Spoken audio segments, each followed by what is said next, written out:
gun, been in the ditch, Ken with a snitch. Now I'm in the pen in the mix. Friends sending me flicks, girls sending me kicks. What? Yeah, what, yeah. What? This is a monopoly. Niggas ain't stopping me, and we can't lose, cause Puff set us up properly. Take him out, bring him out, dead. Shine him up, boy, hey. One gun, two gun, three gun, four. You're mine, it's all about crime. Yeah, it's Hot 97 Hip Hop and R&B. Mr. C, I am here, and we are just coming off the air from my man, the myth, the legend, Harlem's finest, DJ S.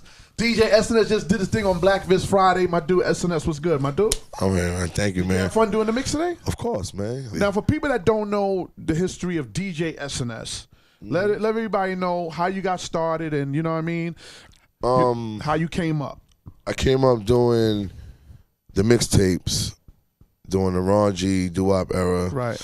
And I had to separate myself away from my peers, which was them, and I started doing parties in Harlem, giving away Reebok sneakers, and me and my man Chuck Black, we had it going, you know what I mean, and that was my Harlem crowd, and I was doing it like 1,500 a party, 1,500 people a party, and you know, the same people I play ball with, same people I see on 145th, used to walk up the Willie Burgers, same people I just see all around Harlem, they would see at the parties, and then that just came, you know, it came to the Bronx, then the Bronx started giving me a lot of props, then I used to come to Brooklyn and party at the Warehouse with you, and you know, a couple, I can remember all of the DJs, the reggae DJs. Remember, I was playing hip hop for King Baka and at Freak, at Lucy's, Lucy's in Harlem, the reggae spot. So you know, I learned how to play reggae from that, and I was in Brooklyn a lot. So then being in Brooklyn a lot. And I lived in Brooklyn for like 4 years. Yeah, I remember you lived in Brooklyn for a minute. So, but you know, cats like yourself, you know, there's certain DJs in New York City that they come from a certain part of the 5 boroughs, and they're like, you know, when they walk down the street or when they do a party in that area where they're from, they're like a hero, like a superhero. Well, like in Harlem, like keeping it funky in Harlem, you're like a superhero, like. Well, you know, when you do parties in Harlem or when you walk down 125, 145 or whatever, like because when I do the parties in Harlem, I used to be out with them after the end of the night. You'll see me in the eatery spots, in the G's. We'd be all there talking, laughing, snapping, and then the next day I see me walking down 2/5, going hand in hand with the mixtapes, every car, yo, here's my mixtape. You know what I'm saying? I did that. I used to walk through projects with my book bag, with mixtapes by myself. Right, being personable and getting to the people. Yeah, I've been with the people. So, you know, even the goons in the street were like, yo, this guy he's everywhere. And we respect him because, you know, he's a mixtape. And, you know, the code of the streets is like, you got to shout people out. You got to make people feel, you know, you got to make them feel good. And that's what I got my credit. And I got my credit around New York City, period. Just because of that, you know what I'm saying? But later on in your career, like when you was doing the mixtapes and so on and so forth, then you and Diddy or Puff Daddy, whatever you want to call him, hooked up. Puff Daddy. And you and him started becoming real cool. How did that relationship start with you and Diddy? It was the mixtapes. It was MCA. It started from there. When he used to A&R at MCA. When I was up there a lot, you know, just up there, just chilling. And, you know, we got close like that. But really it started with the Craig Mack record. I was going down 2/5. I had a mixtape already done, about to put in Stereo Palace. He comes with this 325 drop top. Yo, you made your mixtape yet? I said, no. New Craig Mack, you got to play it. Was it Flavor in Your Ear? It was Flavor in Your Ear. Okay, all right. And I heard it. He played it in the car, right there, right by the old KFC. We was right there on the corner of 8th Ave. He played it. I went back home, changed it, first song. Had to do the whole mixtape over. All right. Because, you know, I ain't with no 4-track. I was just do it all over. I did it over, put it out, and that mixtape sold great. But then later on after that, The parties. The parties. But the parties. But even before that, with you and Diddy doing the parties together, when Diddy kind of got the Bad Boy label upstarted, he started doing a series of Bad Boy mixtapes. Yeah, well, and I remember you did a Bad Boy mixtape with him. I did the last one. That was the one after Tupac. Right. It was supposed to be called The End the Winner Is. It was supposed to be called that because it was like this goes out to the this Oscar goes out to you, Tupac Shakur. Right. So he based the whole mixtape around that. And God bless, I wish Big was there to do it because, it'd have been even more phenomenal. Right. But we also went through our, trials and tribulations with the playing songs first. Right. And I had got a song, in the street. They gave me somebody said, "Yo, I got a new Total record for you." Right. I was like, "New Total record for you?" So they gave me the record, and I didn't know. I thought it was Total. Right. So it was over the South Bronx beat. Oh, this is crazy. So I made the tape, get your Swerve on, and actually enough, he'll tell you that mixtape shut the game down for 8 months. Like, no one can make a mixtape after that. Everybody was like, he got everything on there. I had Who Shot You with Keith Murray. Right. No one, you didn't heard that on Mary. Right. You didn't heard that on Mary. So I had the original Ha Ha, all that. That was a classic mixtape. R&B hip-hop. That was a classic you mixtape. couldn't even beat that one. And then y'all continued to do parties together. Matter of fact, you and Diddy just did a party together in New Orleans, right? Yeah, New Orleans. We did 2 parties in New Orleans. I gotta get back to that story. He got mad at me for playing the Total. Okay, Diddy got mad at you playing the Total. He called me. I was playing basketball. He called my phone. My man said, "Yo, Diddy Puff Daddy on the phone." He's like, "Yo, man, you got to take that tape off the street. Yo, man, you can't do that to me, man. You got to take that tape off." I said, "Where did you hear it at?" He's, "Well, I'm in Atlanta. It's all down here in Atlanta." "Oh, it's too late, bro. It's too late." And I got killed. But that kind of damaged our relationship because upcoming was Clue. Right. And it was a New Year's Eve party. Him and Mike Tyson was doing. Now, this was Diddy and Mike Tyson doing the New Year's Eve and they wanted party. me to do the New Year's Eve party, but they only wanted to pay me $750. I'm like, yo, come on, man. You and Mike Tyson were like $50 million. Right. You want to give me $750? Right. And I got to pay back the deposit for the other people party? Right. I didn't do it. Clue did it. And Clue got, that's how Clue got, what's the record?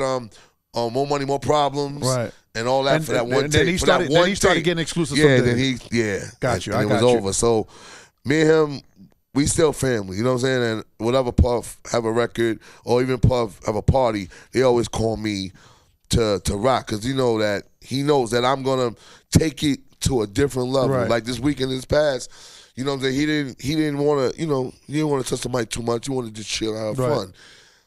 I went crazy.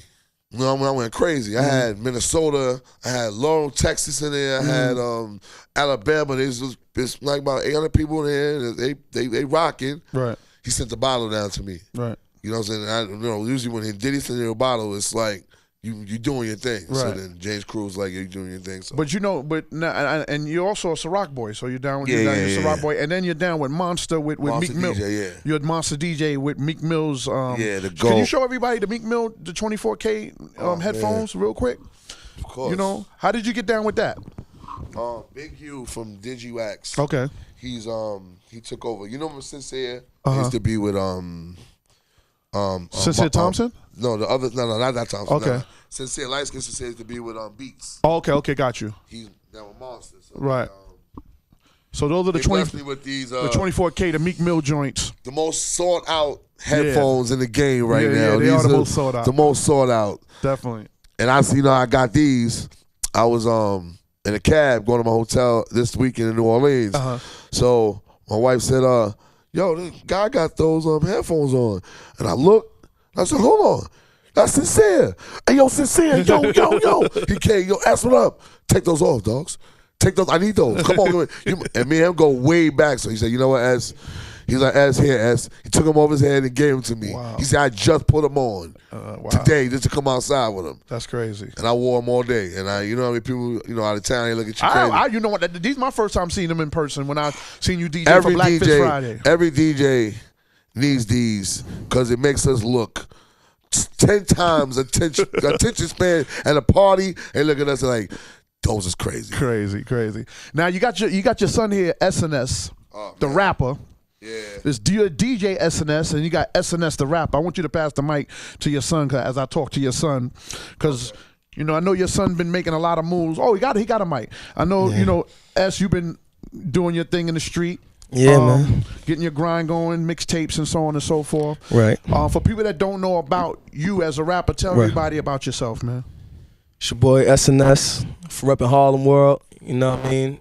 Been holding it down now for a couple years, since like 06, 07 where this thing started. Just been, you know, flooding the streets with music. I definitely got to shout out High 97, of course. I got my first spins here. Big shout outs to Cypher Sounds, first DJ to ever play me on the radio. And you know, Let's Talk Money. After that, in Harlem, you couldn't really be no, you know what I mean, one hit wonder to nobody. You know what I'm saying? They'll crucify you, and if they ain't never hear from you after that, they'll flame you. You know what I'm saying? So, you know what I mean? Always wanted to rap. I've been writing since 12. You know what I mean? I took it serious at 16, and then I took it serious after Cypher Sounds played my record. You know what I'm saying? And I just ain't want to be called no one hit wonder, so I kept going.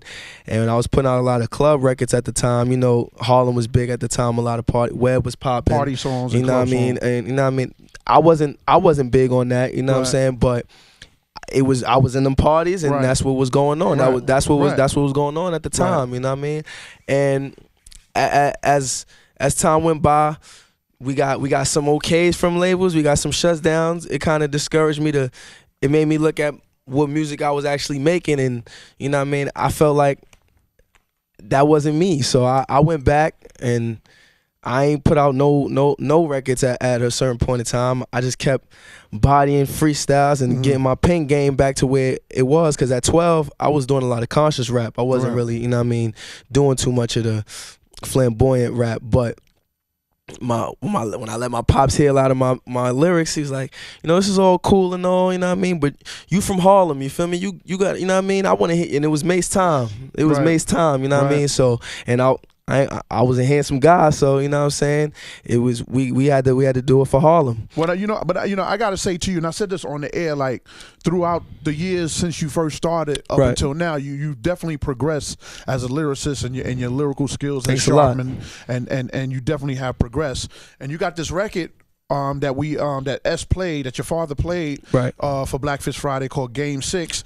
We actually have the song on Battle of the Beat. So you can start voting for Game 6 by SNS, high97.com/Battle of the Beat. You can start voting for it this Monday. But tell everybody about the Game 6 record. Oh, well, you know, I was on the phone with my pops. At this time, I was coming out with my first big official mixtape, which was called Son of the Future. And we was coming together with a lot of records. I had on my mind, this was 2K13. NBA 2K13 came out, and then you know the Jordan theme was playing, and I just said, you know, I want to rap on that. And I mean, I ain't hear nobody ever rap on it, and I mean, I was gonna rap on just the sample alone. You know what I mean? My pops was like, nah, if we gonna do this, we gotta do this right. So it took like 2 days. He sent me the beat. I was like, oh man. He had it hitting, the kicks was on point, everything. So I'm like, all right. And before I had did a freestyle over We Taking Over, and I went DJ crazy. Khaled's record. Yeah, DJ Khaled's record, and I wanted that same type of feel. And I mean, I ain't do a record with that type of flow in a little minute, so I needed that same type of feel, and this was the perfect thing to go for. And Game 6, meaning, you know what I mean, this is crunch time, especially for, you know, at Jordan, it was crunch time, and I felt like it was crunch. I needed something to bring the world in. I mean, I got a whole plethora of music, singles ready, you know, for all that, but me, I'm a lyricist, so I want everybody to respect my lyrics before anything, you know what I mean? So I felt as if this was the perfect record for me to go with. But I sent Flex a whole bunch of other records, and we sent him this, and this is what he want. He don't really want, you know what I mean, the party records. Yeah, he don't want the bubblegum records from me. He want me to really go in. Yeah, he don't want that pop tart rap. He don't want that pop tart rap. He want me to really spit. So that's what brung life to the record, and everybody wanted it. K-Slay hit my pops up about it, you know what I'm saying? And it just started going crazy from there. And I respected the fact that this is the record that they wanted, because it just did what I wanted it to do, which was make everybody love me for what I want them to love me for, which was my lyrics. Definitely. So you can check out Game 6 by SNS, the rapper SNS. Right. Hot97.com/Battle the Beats. We're going to have the song up there starting this Monday. Make sure you vote to put it in the main battle. And that's what it is. Now, SNS, the rapper, let everybody know your Twitter and your Instagram, how everybody can follow you, man. Twitter and Instagram, same thing, at Little SNS, LILSNS. And SNS Senior, how can everybody follow you on Twitter and Instagram? At DJ SNS. That's DJS, the letter NS. And like I said, make sure you check for the Game 6 song by SNS on Battle of the Beats, Hot 97. That's what it is.